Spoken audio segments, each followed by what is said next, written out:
اس پرآشوب زمانے میں، اس مصیبت زدہ ایام میں ایسے مجالس کا برپا کرنا یقیناً ہمارے لیے خوش نصیبی ہے کہ ہم اس طریقے سے بھی ہم مجلسیں برپا کر رہے ہیں۔ اس بات کو مد نظر رکھتے ہوئے کہ اس مجلس کو برپا کرنے کا مقصد کیا ہے، ریزن کیا ہے، علت کیا ہے، اگر بخوبی جانتے ہوں تو عزیزان گرامی، آج ہے روز شہادت امام حسن علیہ السلام اور روز وفات حضرت محمد مصطفیٰ صلی اللہ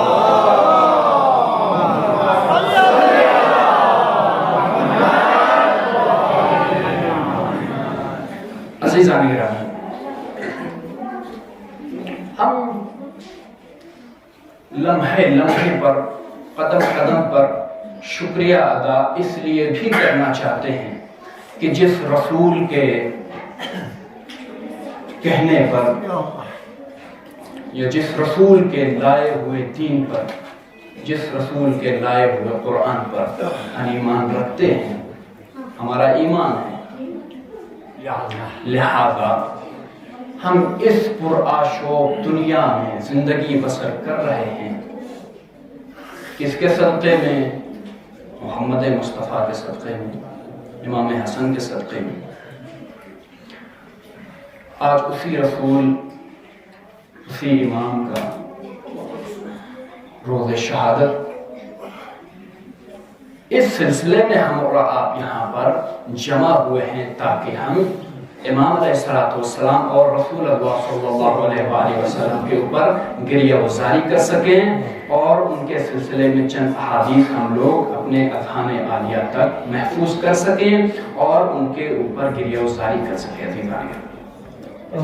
امام حسن علیہ السلام ارشاد فرماتے ہیں کہ یہ وہ قرآن ہے، حدیث میں ارشاد فرماتے ہیں یہ وہ قرآن ہے کہ جو روشنی ہے چراغ کی، ایک چراغ کی روشنی ہے، اور کیا ہے، اور یہ تمام مومنین کے دلوں کی ایک علاج ہے، یعنی جس کسی کے دلوں میں کوئی بھی بیماری ہو، دل اندھیری رات جیسی ہو گئی ہو، گھپ اندھیری رات ہو گئی ہو، اس اندھیری رات میں یہ قرآن کیا ہے، قرآن مجید ایک چراغ ہے، روشن چراغ، اور یہ سینوں کو شفا دیتا ہے، یہ دلوں کو شفا دیتا ہے۔ یہ قرآن کیا ہے؟ یہ وہ قرآن ہے جس کے اول میں خداوند عالم نے ارشاد فرمایا ذالک الکتاب لا ریب فیہ، یہ وہ قرآن ہے کہ جس میں کوئی شک و شبہے کی گنجائش نہیں ہے۔ پھر اسی قرآن میں ارشاد فرمایا لو انزلنا ھذا القرآن علی جبل، اگر اسی قرآن کو ہم پہاڑوں پر نازل کر دیتے تو خشیت الہی سے، خوف خدا سے یہ پہاڑ ریزہ ریزہ ہو جاتے۔ تو کمال ہے محمد مصطفیٰ کا جس کے سینے پر خداوند عالم نے قرآن کو نازل کیا۔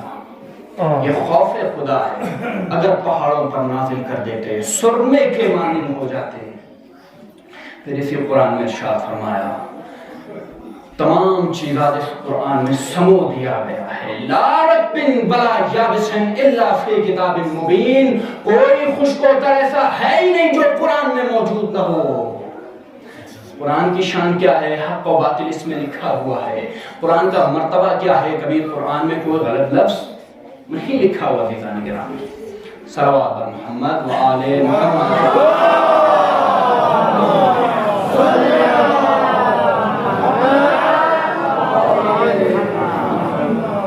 تو یہ عزیزان گرامی قرآن کی شان اور قرآن کی طاقت، قرآن کا مرتبہ، جیسے کہ امام حسن علیہ السلام نے ارشاد فرمایا۔ پھر امام حسن علیہ السلام ارشاد فرماتے ہیں کہ جس شخص نے بھی اس کائنات میں قرآن کی تلاوت کی اسے اجر ضرور ملے گا، مگر یہ کہ اس کا اجر یا تو جل از جل اسے ملے گا یا تو تاخیر کے ساتھ ملے گا۔ اس مختصر گفتگو کو جلد از جلد میں ختم کر کے آپ کی بارگاہ سے اگلی گفتگو تک جانا چاہ رہا ہوں۔ جلد از جلد ملنے کا مطلب جس کسی نے بھی صدقے دل سے قرآن کی تلاوت کی اسے اسی کائنات میں ہی اس کا اجر و ثواب دے دیا جائے گا، یعنی جلد از جلد سے عطا کیا جائے گا۔ لیکن اگر عزیزان گرامی کسی نے صدقے دل سے قرآن مجید کی تلاوت کی اور اسے تاخیر کے ساتھ اس کا اجر و ثواب دیا جائے گا، یعنی کیا؟ جب وہ اس دنیا سے اٹھایا جائے گا اس کو، جب وہ اس دنیا سے رخصت ہوگا، تب حشر کے میدان میں اسے اجر و ثواب عطا کیا جائے گا۔ عزیزان گرامی، لہٰذا امام حسن علیہ السلام کی مجلس برپا کرنے کے لیے آئے ہیں، تو لہٰذا حدیث امام حسن علیہ السلام کیا ہے کہ زیادہ سے زیادہ کیا کیجئے؟ قرآن کی تلاوت کیجئے۔ عزیزان گرامی، اب آج ہے روزے شہادت حضرت محمد مصطفیٰ اور حضرت امام حسن علیہ السلام۔ ایک اہم گفتگو آپ کی بارگاہ میں رکھنا چاہ رہا ہوں۔ عزیزان گرامی، ختم مرتبہ حضرت رسول اکرم محمد مصطفیٰ صلی اللہ علیہ وسلم پر امت کی طرف سے ایک بہت بڑا ظلم یہ ہوا کہ چند محبوب ترین شخصیتوں کے سر پر فضیلتوں کا صحرا باندھنے کے لیے محمد مصطفیٰ کی اہم ترین ذمہ داریوں کو نشانہ بنایا۔ کیسے کیسے دشمن ہوتے ہیں۔ آپ یہ سوچ رہے ہیں کہ اس وقت ائمہ کے ساتھ دشمنی کی گئی، اس وقت 1400 سال پہلے رسول کے ساتھ دشمنی کی گئی، نہیں، آج بھی ویسی دشمنیاں ہو رہی ہے۔ آج قرآن کے دشمن، اسلام کے دشمن، مومنین کے دشمن، نماز کے دشمن، بھائی بھائی ایک دوسرے کے دشمن ہوئے جا رہے ہیں۔ عزیزان گرامی، تو لہٰذا محمد مصطفیٰ کی اہم ترین ذمہ داریوں کو کیا کیا؟ نشانہ بنایا۔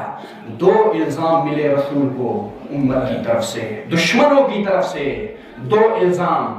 وہ الزام کیا عزیزان گرامی؟ ایک تو یہ کہ حضرت اس کائنات سے تشریف لے گئے، یعنی حضرت اس دنیا سے کوچ کر گئے، انتقال فرما گئے، اور کسی کو ہادی، رہبر، خلیفہ، جانشین بنا کر نہیں گئے، اور امت کو یوں ہی تنہا چھوڑ کر چلے گئے۔ لیکن ایسا نہیں ہے۔ جو رسول ہوتا ہے وہ اپنا حاکم بھی مقرر کر کے جاتا ہے، وہ مسلمان کو تنہا چھوڑ کر نہیں جاتا۔ لہذا یہ الزام دشمنوں کی طرف سے۔ رسول کے بعد ہمیں رسول جیسا صحابی ملے، رسول کے جیسے عمل کرنے والے ہمیں حاکم ملے، خلفاء ملے، صحابی ملے۔ عزیزان گرامی، لیکن الزام یہ تھا کہ رسول اکرم اس کائنات سے تشریف لے گئے، کسی کو ہادی، رہبر، وزیر بنا کر نہیں گئے، امت کو یوں ہی تنہا چھوڑ کر چلے گئے۔ دیکھیے عزیزان گرامی، اور دوسرا الزام یہ کہ رسول اکرم اس کائنات سے تشریف لے گئے اور قرآن کو جمع کیے بغیر اس کائنات سے چلے گئے۔ دو الزام خاص طور سے رسول کو ٹارگٹ کر کے دشمنوں کی طرف سے رسول کے اوپر دیا گیا، الزام لگائے گئے۔ کیوں؟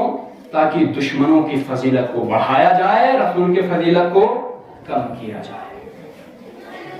تو عزیزان گرامی، اور دوسرا الزام یہ تھا کہ رسول اکرم اس کائنات سے تشریف لے گئے اور قرآن کو جمع کر کر نہیں گئے، اور وہ قرآن کیسا قرآن تھا؟ بکھرا ہوا قرآن تھا، یعنی پتھروں پر لکھا ہوا تھا، ہڈیوں پر لکھا ہوا تھا، بکری کی کھال پر لکھا ہوا تھا، ہرن کے چمڑے پر لکھا ہوا تھا، کپڑے کے پارچوں پر لکھا ہوا تھا، لکڑی کی تختیوں پر لکھا ہوا تھا۔ اور یہ قرآن ایک جگہ پر باقی نہیں تھا، بلکہ الگ الگ مقامات پر یہ تمام چیزیں بکھرے ہوئے تھے، اور ان پر قرآن کی آیتوں کو تحریر کیے ہوئے رکھے ہوئے تھے۔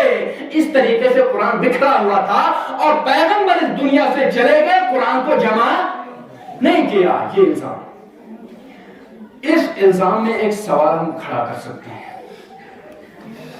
وہ سوال یہ ہے کہ غدیر خم کے میدان میں یہ اہم گفتگو انشاءاللہ اگر آپ نے محسوس کیا تو آپ خود اس میں سوال پیدا کر سکتے ہیں، اور آپ کی خدمت میں پوری ڈیٹیل کے ساتھ انشاءاللہ بیان کروں گا۔ آپ خود غور فرمائیں اور ملاحظہ فرمائیں کہ آخر یہ کیا ماجرا ہے؟ عزیزان گرامی، غدیر خون کے موقع پر رسول اکرم نے آخری حج کی غدیرے کے چوراہے پر آنے کے بعد آگے جانے والوں کو پیچھے بلوایا، جو پیچھے رہ گئے تھے ان کا انتظار کیا۔ جب خم کے چوراہے پر سب جمع ہو گئے تو رسول اکرم نے فرمایا تم مجھے آقا و مولا مانتے ہو نہیں مانتے ہو؟ تمام نے کہا کہ ہم آپ کو آقا مانتے ہیں، آپ کو سردار مانتے ہیں، آپ ہمارے آقا و مولا ہیں۔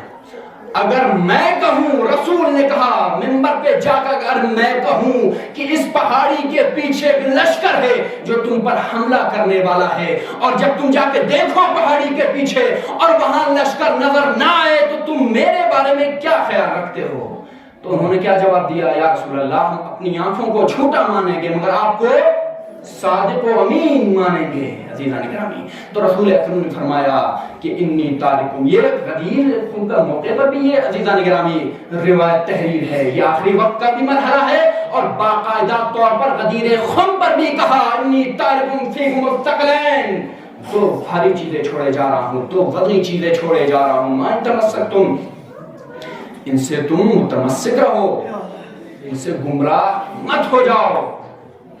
عزیزان گرامی، اس وقت غدیر خم کے میدان میں 50-60 لوگ موجود نہیں تھے، ہزاروں کی تعداد میں لوگ موجود نہیں تھے، بلکہ 1,20,000 یا 1,40,000 کا مجمع تھا۔ عزیزان گرامی، غدیر کے چوراہے پر 1,20,000 یا 1,40,000 کے مجمع میں سے جب رسول نے ارشاد فرمایا کہ میں تمہارے درمیان کتاب چھوڑ کے جا رہا ہوں، تو 1,20,000 یا 1,40,000 کے مجمع میں سے کوئی کھڑا ہو کے سوال کیوں نہیں کیا یا رسول اللہ جس کتاب کی آپ بات کر رہے ہیں وہ کتاب کہاں ہے؟ ایک تو الزام لگایا عزیزان گرامی کہ آپ نے قرآن جمع نہیں کیا، پھر جب رسول نے کہا کہ میں تمہارے درمیان قرآن چھوڑ کے جا رہا ہوں تو 1,00,000 حاجی میں سے ایک حاجی کھڑا ہو کر کیوں نہیں کہا کہ وہ کتاب کہاں ہے؟ نہیں کہا، خیر وہاں پر نہیں کہا، وقت آخر آیا عزیزان گرامی، وقت آخر کہا کہ لاؤ کوئی کاغذ لاؤ، میں تمہارے لیے کوئی نوشتہ لکھ دوں کہ تم میرے بعد گمراہ نہیں ہوگے۔ تو کیا کہا؟ ہمارے لیے کتاب خدا کافی ہے۔ عزیزان گرامی، یقیناً ہمارے لیے کتاب خدا کافی ہے، لیکن رسول نے کیا کہا؟ رسول نے کہا کہ ما ان تمسکتم، دو چیزیں چھوڑ کے جا رہے تھے، تو پھر کہا کہ میں تمہارے لیے ایک نوشتہ لکھ دوں، تو کہا ہمارے لیے کتاب خدا کافی ہے، تو پھر رسول نے کیوں نہیں پوچھا کہ وہ کتاب کہاں ہے؟ بات سمجھ میں آ رہی ہے؟ الزام لگایا رسول پر کہ آپ نے کتاب جمع نہیں کیا۔ خون کے چوراہے پر رسول نے کہا کہ کتاب چھوڑ کے جا رہا ہوں، تو ائمہ اس نے حاجیوں نے کیوں نہیں کہا کہ وہ کتاب کہاں ہے؟ جب آخری وقت میں لوگوں نے کہا کہ ہمارے لیے کتاب کافی ہے تو رسول نے کیوں نہیں کہا کہ وہ کتاب کہاں ہے؟ اس کا مطلب رسول اکرم کا 2 بار کتاب کے بارے میں ذکر کرنا یہ بتاتا ہے کہ اس وقت رسول اکرم نے قرآن کو جمع کیا تھا، یعنی رسول کے زمانے میں قرآن جمع ہو چکا تھا، اور اس کی دلیل میرے پاس اس وقت موجود ہے۔ وہ دلیل یہ ہے کہ اس وقت ہمارے گھروں میں، ہمارے مساجد میں جو قرآن ہے اسے کھول کے دیکھیے، سب سے پہلے اس میں کیا ہے؟ سورہ الحمد ہے کہ نہیں ہے؟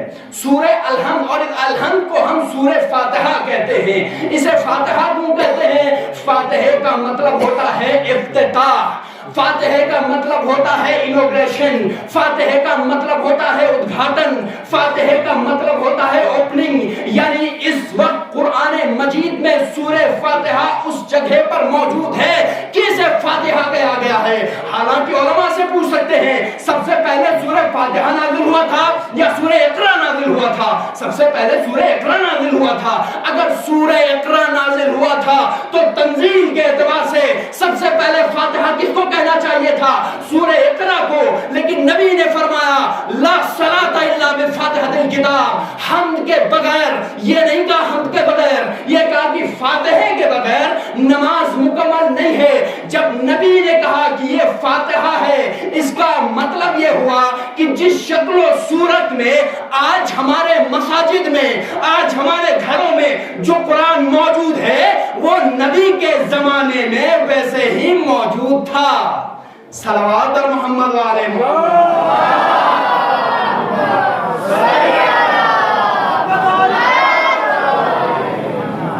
عزیزان گرامی، آپ کے ذہن میں بات سمجھ میں آ گئی؟ اس کا مطلب یہ صرف اور صرف ایک الزام تھا اور اپنی فضیلت کو بڑھانے کے لیے، رسول کی فضیلت کو کم کرنے کے لیے صرف اور صرف ایک کھیل، ایک مذاق کے طور پر ایک باتیں پھیلا دی گئی تھی کہ رسول نے قرآن کو جمع نہیں کیا۔ نہیں تو رسول اکرم ہے، امت کو قرآن کی تعلیم، اسلام کی تعلیم دینے کے لیے آئے تھے۔ عزیزان گرامی، پھر فرماتے ہیں کہ نبی کے زمانے میں ایک اور الزام، 4 لوگوں نے قرآن کو جمع کیا۔ دیکھیے، امام حسن کی مجلس ہے اور رسول اکرم کی مجلس ہے، لہذا امام حسن کیا فرماتے ہیں کہ قرآن کی تلاوت زیادہ سے زیادہ کرو، اور اگر قرآن کی تلاوت کی تو کبھی کسی بیماری کے شکار نہیں ہو سکتے۔ عزیزان گرامی، 4 لوگوں نے قرآن کو جمع کیا۔ کس نے؟ زید ابن ثابت، ابو زید، معاذ بن جبل، زید ابن ثابت، معاذ بن جبل اور ابو زید، چوتھا نام ذہن سے نکل رہا ہے۔ ان 4 لوگوں نے فرماتے ہیں کہ قرآن کو جمع کیا۔ کیسے جمع کیا؟ یہ لکھا کہ ان 4 لوگوں نے، خاص طور سے توجہ، ایک اہم گفتگو کر رہا ہوں میں عزیزان گرامی، انشاءاللہ پورا قرآن کا پوسٹ مارٹم کرنے جا رہا ہوں کہ کیسے قرآن جمع ہوا، کیا ہوا، کیسے ہوا۔ عزیزان گرامی، ان سب گفتگو کا ہمارے اذہان عالیہ میں ہونا بہت ہی اہم ہے، بہت ہی ضروری ہے۔ عزیزان گرامی، تو کیسے جمع کیا؟ ان 4 لوگوں نے قرآن کو جمع کیا۔ قرآن بکھرا ہوا کیسے تھا؟ ہڈیوں پر، کپڑے کے پارچوں پر، ہرن کی کھال پر، بکری کے چمڑوں پر، کپڑے کے پارچوں پر، اور زید، ان 4 آدمیوں میں سے زید ابن ثابت نے قرآن کو جمع کیا۔ ٹھیک، قرآن کو جمع کیا۔ ایک طرف یہ بھی لکھا کہ اس زمانے میں جنگ یمامہ ہوئی۔ عزیزان گرامی، جنگ یمامہ میں 700 حافظان قرآن قتل کر دیے گئے۔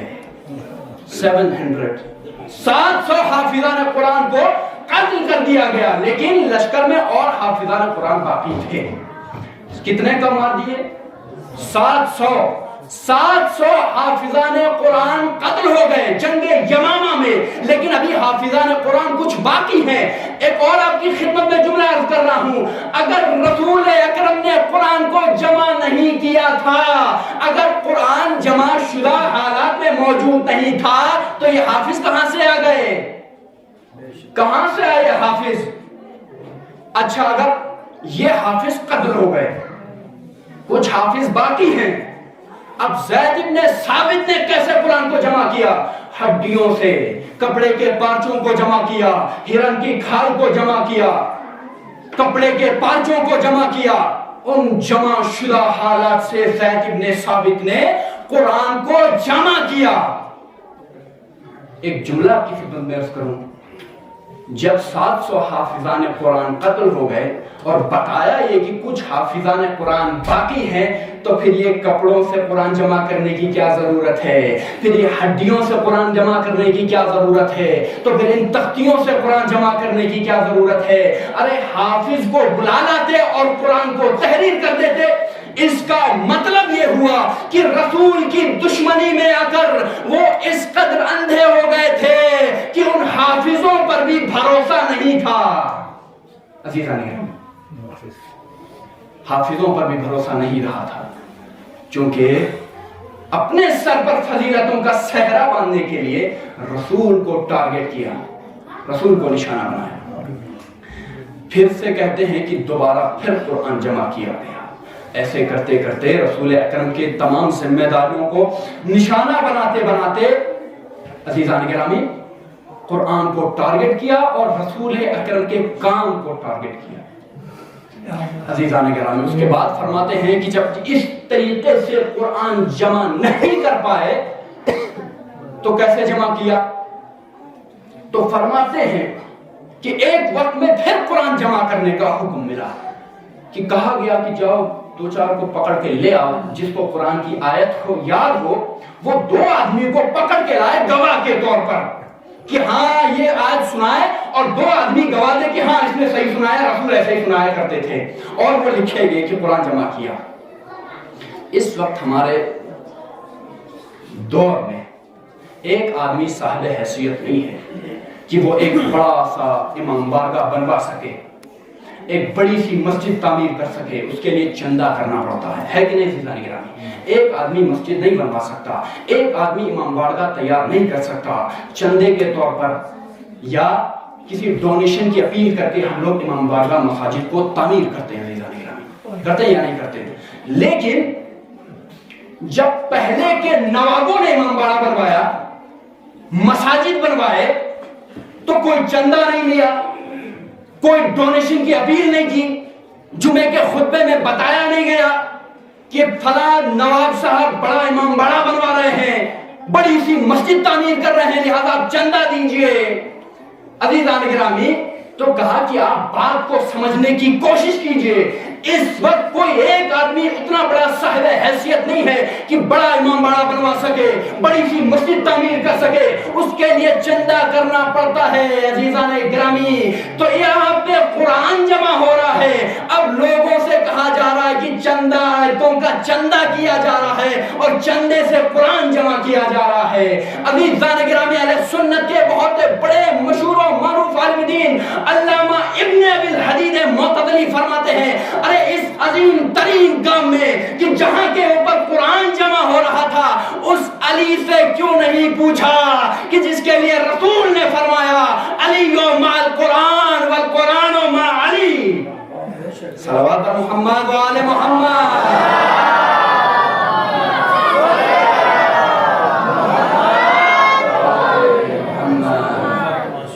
سمجھ رہے ہیں عزیزان گرامی آپ؟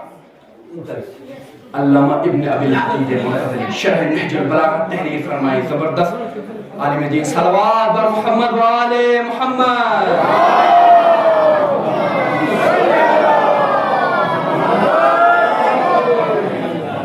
تو عزیزان گرامی، غور کرنے کا مرحلہ ہے یہ قرآن کے سلسلے میں عزیزان گرامی، لہذا یہ کہنے کی ضرورت نہیں پڑنی چاہیے تھی کہ مجالسوں میں کہا جائے کہ عزیزان گرامی آپ لوگ قرآن کی تلاوت کیجئے، عزیزان گرامی آپ نمازیں پڑھیے، عزیزان گرامی آپ روزے رکھیے، عزیزان گرامی آپ عمل خیر انجام دیجئے۔ یہ کہنے کی ضرورت ہمیں نہیں پڑنی چاہیے۔ کیوں نہیں پڑنی چاہیے؟ کیونکہ ارے جس کے ماننے والے، جس کے ائمہ حسن جیسے ہوں، جن کے رسول محمد مصطفیٰ جیسے ہوں، ان کے سامنے لب کشائی بھی کرنا بہت مشکل کی بات ہے عزیزان گرامی۔ تو عزیزان گرامی، ایسے ایسے الزام لگاتے لگاتے یہ کہا گیا کہ رسول نے قرآن جمع نہیں کیا، تو ایسے ایسے قرآن لوگوں نے جمع کیا، ایک الزام کے طور پر آپ کی خدمت میں۔ اچھا، اس کا مطلب عزیزان گرامی آپ کی خدمت میں ایک بات عرض کروں، اس کا مطلب یہ ہوا کہ جو قرآن رسول اللہ نے جمع کر کے امت کو بخشا تھا وہ امت کے پاس نہیں تھا۔ اچھا، امت کے پاس نہیں تھا یا مسلمانوں کے پاس نہیں تھا، اصحاب کے پاس بھی نہیں تھا، کیا ہم یہ سمجھیں کیا ازواج کے پاس موجود تھا؟ رسول کے ازواج کے پاس کیا قرآن موجود تھا ازواج کے پاس؟ ارے بھیا، اگر ازواج کے پاس قرآن موجود ہوتا تو جمع کرنے والوں کو پریشانی ہی کیا تھی؟ گھر سے منگا لیتے اور جمع کر دیتے۔ لیکن حضرت علی ابن ابی طالب علیہ السلام تشریف لائے، بدن پر اپنے دوش پر ردا نہیں رکھی کہ جب تک میں اس قرآن کو جمع نہ کروں میں دوش پر ردا نہیں رکھوں گا نماز کے علاوہ۔ امام اپنا جمع شدہ قرآن لے کر آئے کہ بھائیوں میں نے یہ قرآن جمع کیا۔ ارے آپ قرآن لے کر آئے، ہمیں آپ کا قرآن نہیں چاہیے۔ امام سے کیا کہا؟ ہمیں آپ کا قرآن نہیں چاہیے. اس کا مطلب یہاں پر آپ نے اگر غور کیا تو فیصلہ ہو گیا علی کا قرآن اور تھا، آپ کا قرآن اور تھا. لیکن ایسا نہیں ہونا چاہیے تھا. قرآن تو ایک ہی تھا جو رسول اکرم نے جمع کیا تھا، لیکن جو علی ابن ابی طالب جو قرآن لے کر آئے تھے وہ صرف قرآن نہیں تھا، اس میں ترجمہ بھی تھا، اس میں تشریح بھی تھی، اس میں کون سے مقام پر کون سے آیتیں نازل ہوئی، کس سلسلے میں ہوئی، کیسے ہوئی، کیا ہوئی، پورا تحریر. عزیزان گرامی، امام نے فرمایا کہ اگر تمہیں نہیں چاہیے تو اصرار بھی نہیں کیا. امام نے کہا کہ اگر تم اسے نہیں چاہتے ہو، لینا نہیں چاہتے ہو تو ٹھیک ہے، اب تم اسے قیامت تک نہیں دیکھ پاؤ گے. عزیزان گرامی، یہ ہے قرآن مجید. لہذا ہمیں سمجھنا چاہیے. عزیزان گرامی، بس آخری جملہ کی خدمت میں پھر میں مسائل کی طرف آ رہا ہوں. عزیزان گرامی، یہ ان لوگوں نے کہتے ہیں کہ قرآن کو جمع کیا. 4 لوگوں نے، زید ابن ثابت، ابو زید اور معاذ بن جبل. زید ابن ثابت، ان 4 لوگوں نے قرآن کو جمع کیا اور کہتے ہیں کہ یہ 4 لوگ مدینے کے رہنے والے نہیں تھے، مکے کے رہنے والے تھے، یا کہتے ہیں کہ یہ مدینے کے ہی رہنے والے تھے. ان لوگوں نے قرآن کو جمع کیا. غور سے سنیے گا عزیزان گرامی، ایک اہم بات کرنے جا رہا ہوں. ان لوگوں نے قرآن کو جمع کیا. ارے بھیا، ان لوگوں نے قرآن کو تبھی تو جمع کیا ہوگا جب رسول اکرم مدینے میں ہجرت کر کے آئے. حالانکہ قرآن میں مکی سورے بھی ہیں، مدنی سورے بھی ہیں. مکی سورے کہاں سے لے کر آئے؟ تو عزیزان گرامی، غور کرنے کی بات یہ ہے کہ یہ صرف اور صرف رسول کے اوپر ایک الزام تھا. رسول نے آنکھیں بند کر لی. رسول آج اس کائنات سے رخصت ہو گئے. آگ اور لکڑی جمع کیا رسول کی بیٹی کے دروازے پر. امام حسن، امام حسین چھوٹے چھوٹے، اور دروازے پر لکڑیاں جمع کر کے کیا کہتے ہیں کہ ابو الحسن کو گھر سے باہر نکالو ورنہ گھر میں آگ لگا دیں گے. رسول نے کیا کہا تھا کہ ہم تم سے کچھ نہیں چاہتے سوائے کہ میرے بچوں سے محبت کرو. رسول نے آنکھیں بند کر لی. زہرا کے دروازے پر لکڑیوں کا ڈھیر، یہ ہے محبت. آگ لگا دی، یہ ہے محبت. علی کے گلے میں رسی ڈالی، یہ ہے محبت. کیسی محبت ہے عزیزان گرامی. آج حسن نے اپنے نانا کے پہلو میں جگہ مانگی، امت نے جگہ نہیں دی. عزیزان کرام، آج ہمارا اور آپ کا مولا حسن ہم سے جدا ہو کر چلا گیا، رخصت ہو گئے مولا حسن. عزیزان گرامی، بغیر کسی ربط کے، بغیر تمہید کے میں سیدھے مسائل انشاءاللہ آپ کی خدمت میں عرض کرنا چاہ رہا ہوں. امام علیہ السلام کو جعدہ بنت اشعث ملعونہ نے، ملعونوں کو کے کہنے پر امام کو زہر پلوایا. امام نے ایک پانی کے گھونٹ کو حلق سے ایسے اتارا کہ ایسا لگ رہا تھا کہ امام نے کسی خاردار درخت کے کانٹے کو نگل لیا ہو. امام نے سینے کو پکڑا اور کہا زینب حسن کے کلیجے کے ٹکڑے ہو گئے. ایسا زہر پلوایا ملعونوں نے امام حسن کو. عزیزان گرامی، امام حسن نے اس زہر کو نوش فرمایا. نوش فرمانے کے بعد عزیزان گرامی امام مجرے میں تشریف لے گئے. زینب سے کہا زینب تشت منگاؤ. ایک تشت کا منگانا تھا. امام حسن علیہ السلام نے خون کی الٹی کر دی. دیکھتے دیکھتے کیا منظر دیکھا کہ امام حسن کے کلیجے کے 72 ٹکڑے ہو کر اس تشت میں گرنے لگے. بابا مصیبت. جناب زینب نے فوراً امام حسین کو بلوایا. بھائی حسین جلد حجرے میں تشریف لائیے، بھائی حسن کا وقت آخر آ چکا ہے. عزادارو، امام حسین نے اس زہر کو اٹھایا جس زہر کو امام حسن کو پلایا گیا تھا. اس زہر کو زمین پر گرایا تو زمین سے دھواں اٹھنے لگا. تصور کرو عزادارو، جس زہر نے زمین سے دھواں اٹھایا ہو اس نے امام حسن کے کلیجے کا کیا عالم کیا ہوگا. مصیبت. امام کا جنازہ تیار کیا گیا. عزیزان گرامی اس مجمع میں غریب سے غریب بیٹھا ہوا ہے، تصور کر کے سنو، اس مجمع میں امیر سے امیر بیٹھے ہوئے ہیں۔ آپ نے کسی غریب سے غریب کا جنازہ دیکھا ہے جو گھر سے اٹھ کر قبرستان گیا ہو اور بغیر دفن ہو کے واپس آ گیا ہو؟ اس غریب کو حسن کہتے ہیں، جس کا جنازہ گھر سے اٹھا، دفن کیے بغیر گھر میں واپس آیا، اور کس عالم میں آیا؟ جنازے کے اوپر تیر برسائے گئے۔ ہمارا اور آپ کا عقیدہ ہے، ہم میت کے کفن کو قینچی بھی نہیں لگاتے، اس پہ لوہا نہیں لگاتے، لیکن انہوں نے امام حسن کے جنازے پر لوہے کے تیر برسا دیے۔ عزیزان گرامی، امام حسن کے جنازے پر تیر برسا دیے گئے۔ حسین نے جنازہ واپس گھر کی طرف لے گئے، گھر کی طرف لے جانا تھا۔ جناب زینب نے فرمایا، بھائی حسین، میں نے تو تجھے حسن کا جنازہ دفن کرنے کے لیے بھیجا